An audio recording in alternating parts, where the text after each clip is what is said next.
Afrika yedu uregerwa naMwari. Ini ndini Prince Roti Prince ndonamatira kuPretoria Central Bishop Machi kwazo.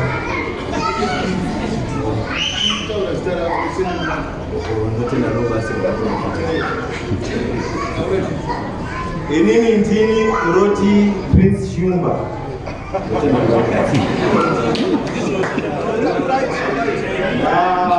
Kuhana Nyamtseni amashoko andafungira pamusoro chame kana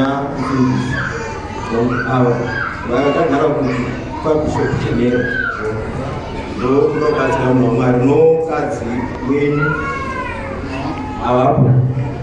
Nyamtseni ati kwandiri, munhu waMwari ukumbire pamberi paMwari, Mwari akubatsire, Mwari akuitire tsitsi iwe nomukadzi wako pashoko rourwere rasimudzwa naSatani.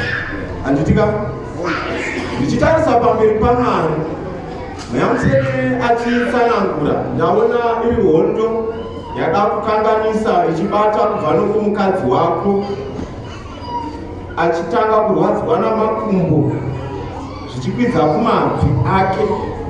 Handitika mufundisi?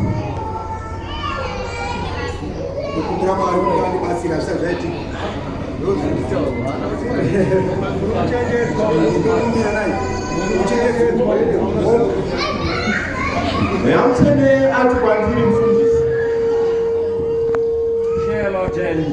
mukumbire pamberi paMwari nokuda kwekuti Satani uyu ada kukonzera hondo yokusawirirana. Azvangopinda nemurwere, ndaona musingachawirirani namai mufundisi. Pano kukokana kwanga kuripo, zvikanzi mukumbire pamberi paMwari. Handitika munhu waMwari. Nyamtseni ndasvika mukati menzvimbo yekubhikita, Nyamtseni akati, mufundisi, makarora kubhikita. Ndichitarisa pamberi paMwari, ndichitarisa pamberi paMwari, ndaona ndasvika munzvimbo yekubhikita kudunhu rekwaBora, ndokwamakarora. Zvino ndichitarisa pamberi paMwari, ndaona vanatezvara venyu vanga vachinzi ndevekwaMureruswa kudii. Nyamtseni achitaura pamberi paMwari,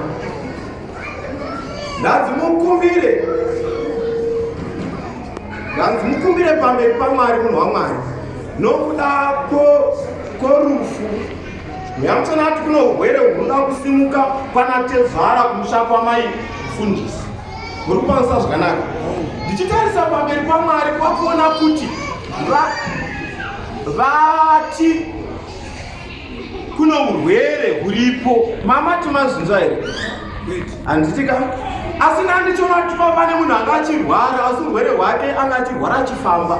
Ndobva ndaona kuti muno muSouth Africa mune hama yavo iri muno muSouth Africa yandaona vachifonera vachitsvaka rubatsiro rwemari yechipatara nezvimwe zvinhu zvanga zvichida kuitwa. Muri kupanza saka munhu waMwari. Asi ndichitarisa pamberi paMwari kwakuona kuti hama iyi nemi munoita sokunge muri pedyo napedyo, asi ari munhu wokama hwekumusha kwomukadzi wenyu. Muri kupanisa zvakanaka? Anga achishandisa nhamba dzinoti 074 890 8132. Anoti chini? 074 890 8132. Mati ndapedza. Idzi namba idzi mukaziva kuti ndedzani here?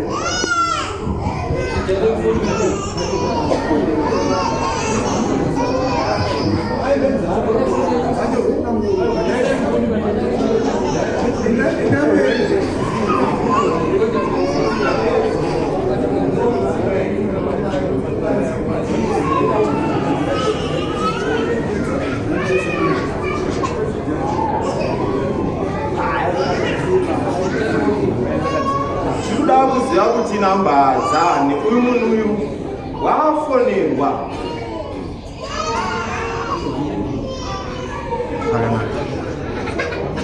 zoita sokuti namba dzamaimufundisi, namba dzomukadzi wenyu,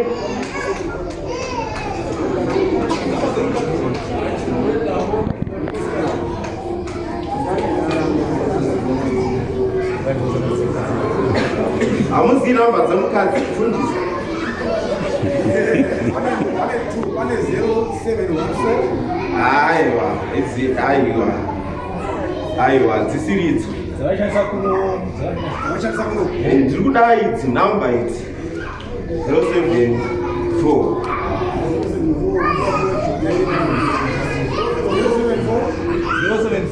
890 8132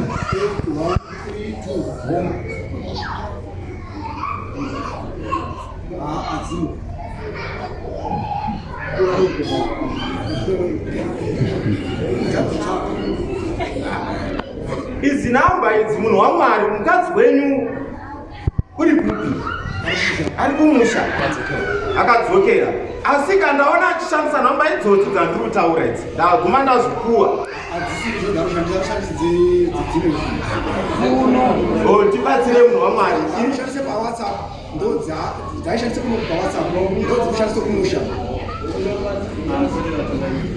ndingati hangu sorry moderator wekura muroti uyu akambotaura zvangu yamuchenese zvezvizvi inini achireva kana nhamba dzandakati akati kana dzakati +2 seconds uchibvura asi ukanyikukabvisa 0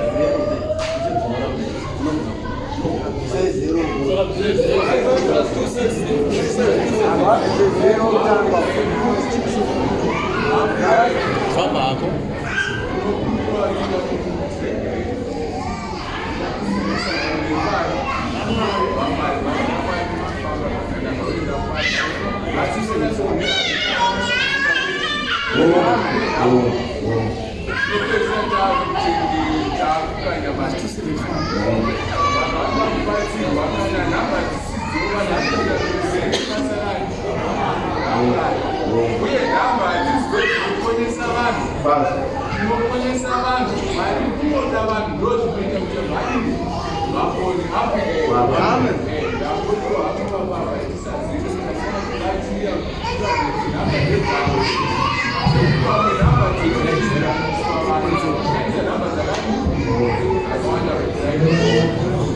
Zvino Mweyamutsvene ati kwandiri, mukumbire chaizvo. Ndaona paita rufu kumusha, asi kana paitwa rufu kukaendwa kumusha kana mufi avigwa, vanhu kana imi mungakunda kuenda namaimufundisi, musagara mazuva muripo. Kana mufi achengetwa mokasira kubva munhu waMwari kuitira mangwana. Handitika pane hondo yandapuwa ichida kukanganisa mukadzi wenyu, asi vaita soti vanga vatobva parufu. Ndikazi mukumbire Mwari akubatsire, Mwari akuitire itsitsi. Handitika munhu waMwari, ndo shoko randapuwa pamberi paMwari kuti Mwari akubatsire. Mweyamutsvene ati kwandiri, pana mai vambobatsirwa vekutanga-tanga vanogara uko, vanja vanogara mashuo. Mweyamutsvene ati kwandiri, munhu waMwari, ndaona unoita zvokusona here? Chii taona kusona here? Ndizvo zvamunoita. Mweyamutsvene ati kwandiri, munhu waMwari, ukumbire Mwari akuitire tsitsi. Handitika nokuda kwekuti hongu unosona zvinhu hazvisi kufamba zvakanaka iko zvino. Handitika munhu waMwari. Zvino Mweyamutsvene ati kwandiri, unokusha muzaya alfa naomega, wotsanya mazuva mangani? 3. Mauro acho uchifukira uchirayira kuti mubati wako wamaoko usunungurwe. Ndaona Mwari akubatsirai zvokusona izvi, ndikaona zvazarurwa pamberi pouso hwaMwari. Handitika munhu waMwari. Zvino Mweyamutsvene achitsanangura pamberi paMwari, wati 0 083 723 5330 inamba dzenyu ka ndaona pamberi paMwari zvichinzi muchafonerwa mazozwanaka. Asi munhu waMwari ka murume nyari panapa kwete. Asi ka munhu waMwari regai tite nenzira yakangwara ukumbire chaizvo Mwari akubatsira. Nditi ka munhu waMwari papinda Satani wandava ndichiona ngachikaukanganisa imba yako uri kupanzwa zvakanaka, asi Satani yanga achida kudzosera ndangariro dzako paumhandara asi wane mhuri uri kupanzwisisa. Saka wokumbira Mweya Mutsvene akubatsire akuchengetere imba yako urwirwe usunungurwe nenyaya yekuti Satani ndaona achivavarira kudzosera ndangariro dzako nepfungwa dzako panguva yako yeumhandara, asi wa mukadzi mukuru ndikaona zvaisa kupokana mukati memba. Wapanzwisa ka munhu waMwari? Ndiyo mashoko andanga ndichipuhwa pamberi poso hwaMwari pakunamata kwatati chita pano ungagarako pasi. Handina kureswa kuona, asi chingatikanganisei. Mondibatsirawo ndiri muroti zvaita sokuti andikakajani kudii ndiani ndingareswa senemo ndingareswa, asi handina kunyanya kurasika kwekunzi kakajani senemo yacho inoda kudaro senemo yacho garai pasi maya handisi kutaura kwamuri ndapedza kwamuri. Kune vanhu ndaona kumhuri ikoko kune varipo here ndingareswa kududzira shoko iri, asi handisi kure. Panotaridza kuti kumusha kudzinzairi kune munhu anonzi mwana anonzi Nyasha. Kwete anonzi Simba. Vane mwana anotaridza kuti ingazira iri asi achinzi Simba.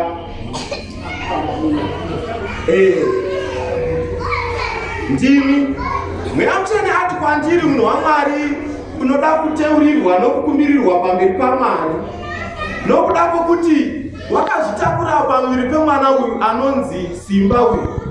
Kune hondo dzawairwiswa dzakanyanya nokushungurudzwa naSatani. Pakuona kwangu zvoita sokuti ungati pako yakazvitakura nehondo yaikurwisa pamuviri apa wakanga wakurohwa nehana kuti zvimwe panogona kubva, asi hapana kubva noti mwana mupenyu, asi nehondo yaikurwisa zvinotaridza kuti wakambobatwa nekutya kuti mwana unogona kubvisirwa pamuviri. Unoti kudii? Mweya Mutsvene ati kwandiri, unoyeuka here chiitiko chakaitika mumba menyu? Woita semunhu wakarota uchirwiswa wakazvitakura pamuviri paiye Simba. Zvoita sokuti pakurwiswa kwawaitwa wakati uchimuka kwakuona kuti papilo pakanga paita sokuti pane madodzi eropa. Ungazveuka here? Hauchayeuki. Zvakanaka hanzvadzi. Mweya Mutsvene ati kwandiri, unoda kukumbirirwa pamberi paMwari nokuda kwekuti kune hondo yawakakanganiswa naSatani panguva yekurwiswa kwomwana wako uyo anonzi Simba. Wanzwisisa munhu waMwari? Nokuti ndichiona kuti zvataridza kuti aida kubvisa pamuviri apa, Satani aida kubvisa pamuviri, asi vanhu vaitumirwa vakatadza kubvisa pamuviri apa. Pane zvavakaita pauri munhu waMwari. Uri kupanzwisa zvakanaka? Saka paunoteurirwa unge uchiteurirwa pamusoro ndinoda kushandiswa naSatani eurowe. Handitika ndaona Mwari akubatsira, Mwari akuitira tsitsi, Mwari akusunungura chinhu ichi. Ndaona tada kuzokanganisa utano hwako nemuviri wako Satani achida kukukanganisa hanzvadzi. Wapanzwisisa ka? Ndo shoko randava ndichipuhwa pamberi paMwari, asi ndichiona Mai Charity achita sokuti pakukura kwako uchiri kuchikoro ndianiko. Ndaona wakakombwa naMai Charity. Hongu munhu waMwari, munin'ina wamai vako. Asi ndichitarisa pamberi paMwari zvoita sokuti wakagara navo ndikuona kuti nenguva vakamboti garei pavakanga vari ungayoga kuti kudii. Nokuti ndichitarisa pamberi paMwari vanotaridza kuti macheritava vakanga vane shamwari yavo uri kupanzisa zvakanaka. Shamwari yainzi maibhoyi kudii, vaingodaidzwa chinzi maibhoyi vava nemwana mukomana ainzi maibhoyi uri kupanzwisa ka. Asi chinhu chakaitika ndechekuti iwe wakarongerwa kuti unyengerwe mukomana murume wakari vanhu hatidi kuzokanga varume towaziva hapo saka ndichakubatsira. Zvoita kuti wakanga wakarongerwa kuti unyengerwe mukomana, asi zvinhu izvi ndichitarisa pamberi paMwari zoita kuti hazvina kufamba nenzira yavakanga varonga nayo. Wakabva zvinhu zviri mudariro, ungava nentaungarangarira here, nokuti ndaona inini munhu achikuvavarira kwazvo kwete ka zvakanaka nzvati. Zvino ndichipedzisa kuchigara pasi nditwe vamwe vangu vaite nenguva, mweya mutsvene ati kwandiri unofanirwa kukumbirirwa pamberi paMwari nokuda kwemweya womunyama uri kukwanisa zvakanaka. Ndabvunza mweya mutsvene ndikati ko chii? Mweya mutsvene akati kwandiri pane shoko riripo remunyama wakaiswa uchita sokuti wanga uchigara namai Charity ava, asi munyama uyu wakuda kukanganisa kuti iwewe usiwe nomurume uri kukwanisa zvakanaka, kuti murume wakaite seanokusema, seakuda kutsika kunze kwomusha uri kukwanisa zvakanaka. Saka ukumbire uchifukira Brian yaAlpha naOmega uri kwanzisa munhu waMwari. Mufundisi ndasiya shoko imimi pane nguva maitamba namaimfundisi mumba, asi muchitamba namaimfundisi pane chakangoitikawo ndobva mabatwa nehasha. Chinhu ichi chakangozopera muri vaviri, makangozobatwa nehasha pakutamba kwamaita namaimfundisi ndobva marova maimfundisi. Kwete Jeshuwa mufundisi, ndinotendawo. Shoko rokupedzisira ndaona varume vabva kumavirazuva, imi garai pasi mufundisi kuita kupedzisira. Ndaona murume nomukadzi vabva kumavirazuva, handapedza navo. Murume nomukadzi uyu vasvika pakati pechita chavanhu changa chakazara vanhu vazhinji. Ndaona murume nomukadzi uyu vatanga kubuda ropa munzeve, vakabuda ropa mumhino, vakabuda ropa mumukanwa. Saka zvandinetsa pakucherechedza pandandichita pamberi paMwari kwakuona kuti vanhu vanga varipo vakavapoteredza vatanga kuita chinhu chimwe chete ichocho chokubuda ropa mumhino neropa mumukanwa nemunzeve. Zvandinetsa ndichitarisa pamberi poso hwaMwari ndobva ndaona murume nomukadzi vabva vakadzokera kumavirazuva. Kwakuona kuti vanhu ava vasara vachiwanda vachibuda ropa munzeve nemumhino nemumukanwa. Ndabvunza pamberi paMwari ndikati chiko?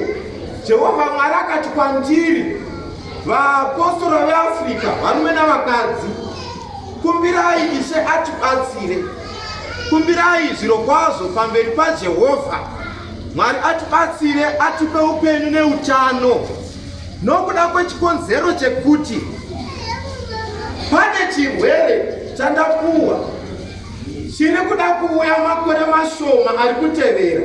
Chirwere ichi changa chiri chekubuda ropa. Mweya mutsvene ati kwandiri, vapostori veAfrica varume navakadzi, nguva yatiri kuenda inoda kutsvakwa utsvene nekururama.